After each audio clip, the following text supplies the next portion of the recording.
Hello and welcome to another video. So in today's video, this morning's video, because it's like 3:23 in the morning. It's not like, it is. It's 3:23 in the morning. See if you can see that. 3:23 a.m. I just want to come to you guys and make this video. I have a few questions to answer.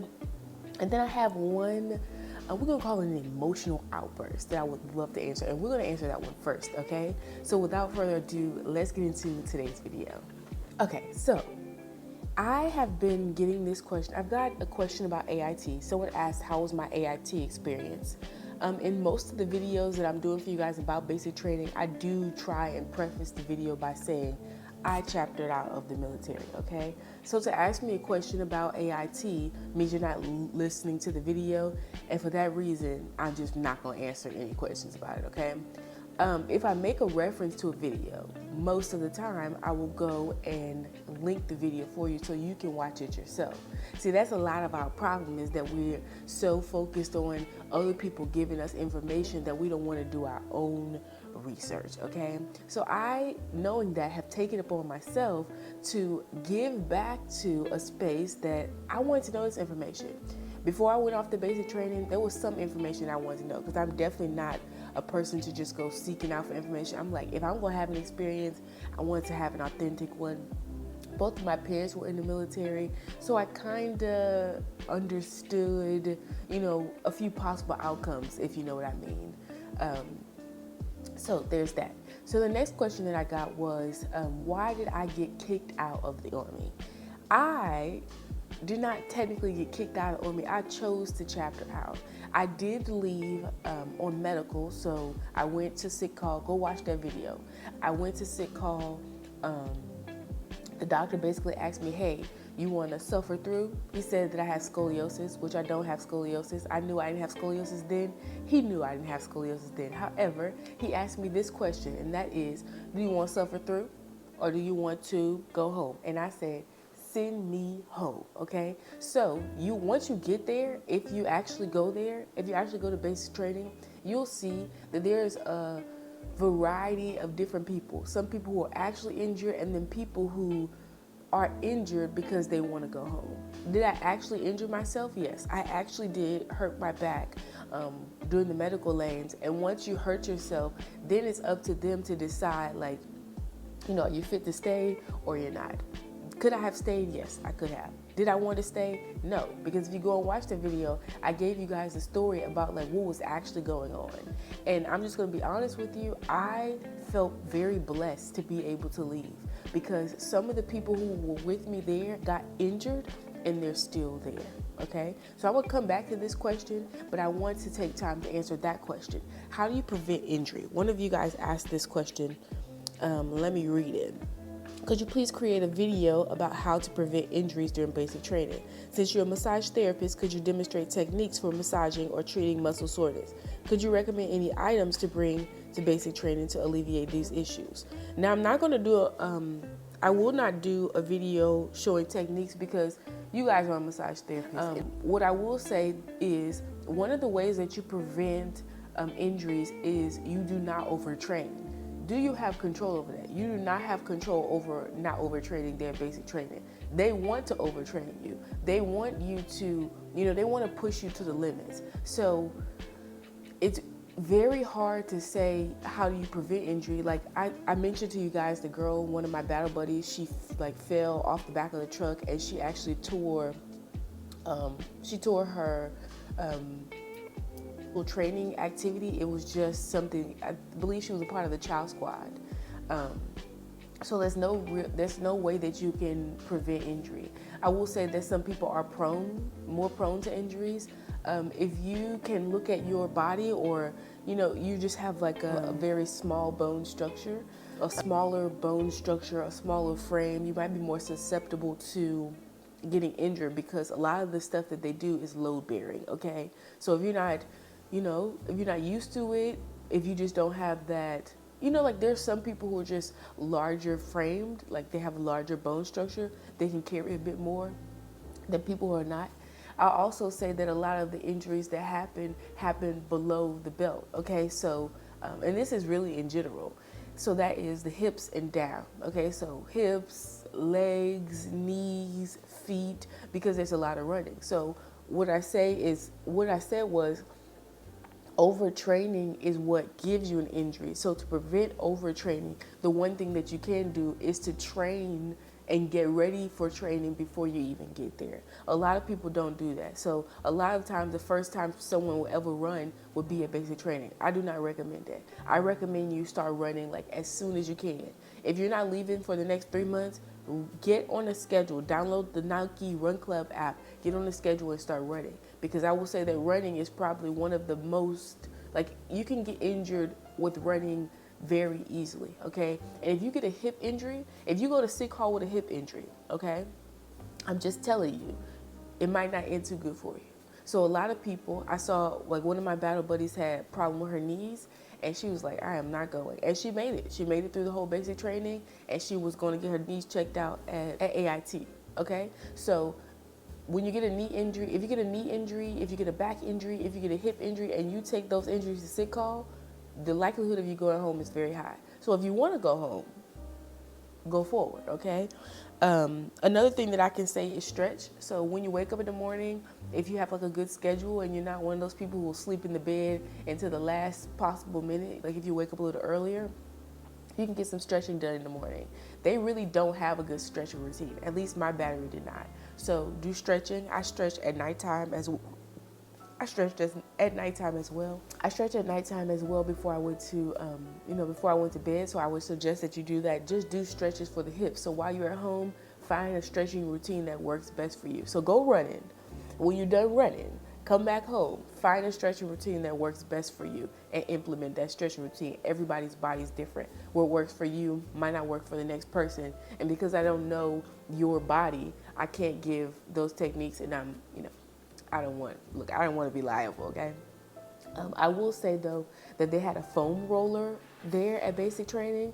I never recommend my clients use a foam roller because some people simply don't know what to do. I've seen people foam roll in their back, and I'm like, girl, what are you doing? What are you doing? Another thing is drinking enough water. Just keeps your body more, loose and lubricated, okay?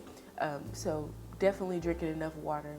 But those are my tips for preventing injury. The best thing that you can do is to prevent injury is to not overtrain, but they're going to overtrain you. So you need to start training at home. That's my answer to that question, okay? So let's move on to the next part. Like I said, I'm not going to demonstrate any techniques, but I will tell you that there are 2 tools that are probably small enough for you to bring with you and won't get taken away. I bought my massage cups. Now, I'm not going to go on and showing you the techniques of how to use them, okay? But they work really well for just muscle tension, constricted fascia, blood flow to an area. They're really, really good. If you have not done push-ups before you go to basic training, you might find that your forearms, your hands, up by your elbow hurts a lot. And the cups have been the number one thing for me with alleviating that pain. And I did bring them. Just make sure they're not glass, they're silicone. You know what? I'll link them. No, they're already linked in my Amazon storefront and the Massage Essentials. So go there. The link will be down below. And another tool is the Gua Sha tool. And this tool does different things. But one of the things that I like that it does is it breaks up, like, it helps to break up the muscle tension, right? And then it also as well brings circulation back to the area. So I would try to bring 1 or 2 of those. And like I said, I have my cups with me. I did it every night. I was doing massage on other people. But those are the 2 things that I could tell you, like, you could use. And I also want to give you a tip whenever you're pressing with something like that, like whether it's cups, whether it's the Gua Sha tool, just make sure you're going towards the heart, okay? So let me take my arm right here. See my arm right here? You wouldn't be, putting pressure on your arm back down in this direction. You want to make sure the pressure is going up that way, especially when you're using a tool like that that's circulating blood. You want the blood to be circulated in the right direction, okay? So that's the only one I'm going to get. I'm not going to do a full technique video because people are a little freaky. I've already got a few requests, not here for it. And I also don't want to be responsible for anybody getting hurt. So Those are my two tools. All right, this person says, thank you so much. I'm looking to join the Army. I'm happy this minute and nervous the other minute. Waiting to write for my ASVAB. Was there a study guide you used for the ASVAB? Can you kindly share it? So I bought the ASVAB for Dummies on Amazon, and I did not really use it, okay? I was excited about the book, but once I got the book's literally like that thick, and I didn't use it. My recruiter's office said basically that since the test is on the computer, why not try a computer like app, like a computer, get familiar with the computer. So I downloaded an app, okay? I'll try to put the app for you on the screen, the one that I downloaded, and I would just do it every single day. Much like if you're studying for any other exam, that's how you want to study, you want to keep doing it. One of the people here on YouTube that I use, so it's definitely going to depend on what subject you need the most help in. I needed to brush up on my math skills the most because I have, no math genius here.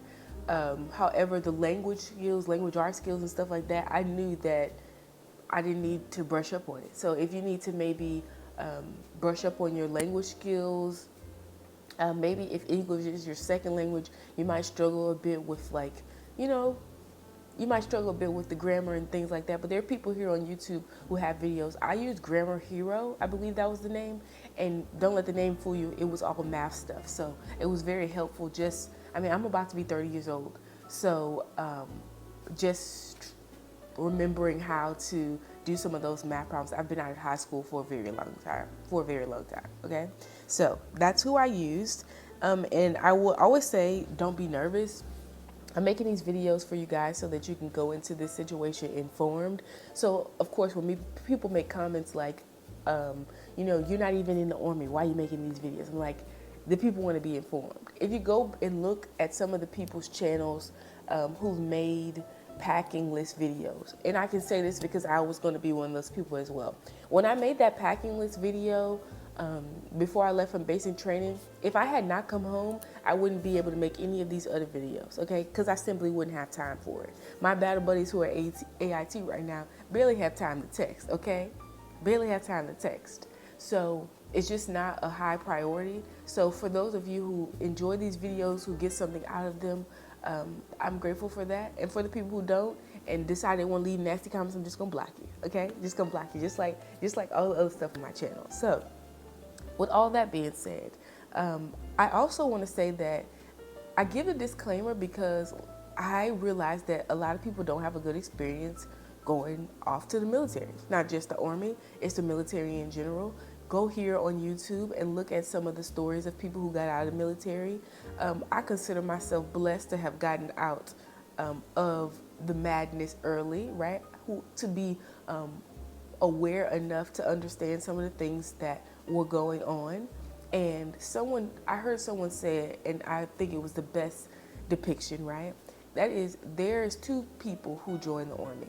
There's people who need the Army, so there's nothing else going on. Maybe you don't have family who want you to be at home. Maybe you don't have a job. Maybe you feel like you're just wasting your life away. So there's people who need the Army, and there's people who the Army needs. The Army really does need people who will speak up for others. The Army really does need people who will be leaders with a sense of honor, who respect people, who can tell the truth, no matter what the truth might cost you, who still come and tell. The Army needs that, but there's not a lot of that going on. And once you get there, you'll find it out. And a lot of people make this mistake and they say, you know what, that's just basic training. That's not the real Army.